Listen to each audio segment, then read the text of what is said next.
বা যারা শিশুরা আসছেন তারা কিন্তু আসলে কখনো দেখার সুযোগই হয়নি। কারণ একটা লম্বা সময়, এই সময়ের মধ্যে তারা হয়তো গায়ে পায়ে বেড়েছেন, তারা আজকে বয়সে তরুণ, আসছে নির্বাচনে বা পরের নির্বাচনে হয়তো তারা নতুন ভোটার হবেন।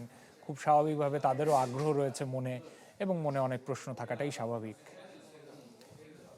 এক ধরনের আলাপ শোনা যাচ্ছিল যে বেগম জিয়াকে যেভাবে এসএসএফ এর নিরাপত্তা দেওয়া হয়েছে, যেটা আসলে রাষ্ট্রের খুব গুরুত্বপূর্ণ ব্যক্তিদের দেওয়া হয়, তারেক রহমানকে সেই ধরনের নিরাপত্তা দেয়া হবে কিনা।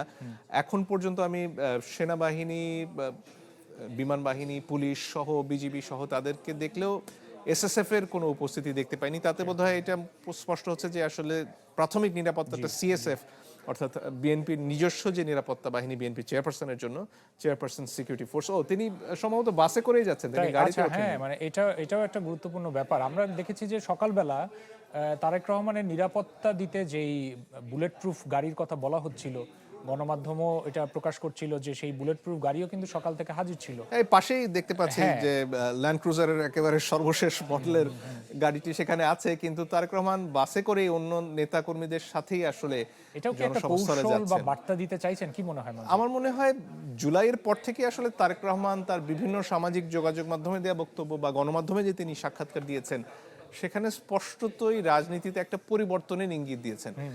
কারণ আপনার মনে পড়বে যখন বেগম জিয়া প্রধানমন্ত্রী, তখন জজ মিয়া নাটকের সময়ে আষাঢ়ে গল্প নামে শিশিরের একটা কার্টুন প্রথম আলোতে ছাপা হলো, সেটা কিন্তু বিএনপি তখন স্বাগত জানিয়েছে বলে খুব একটা মনে পড়বে না। কিন্তু এই ঘটনার পরে তারেক রহমানের একটা ক্যারিকেচার আঁকা কার্টুন সামাজিক যোগাযোগ মাধ্যমে তারেক রহমান নিজেই শেয়ার করে জুলাই অভ্যুত্থানের পর বলেছিলেন যে তিনি এটি পছন্দ করেন এবং তিনি এগুলোকে উৎসাহ দেন। এটা বোধহয় এক ধরনের রাজনীতিতে পরিবর্তন।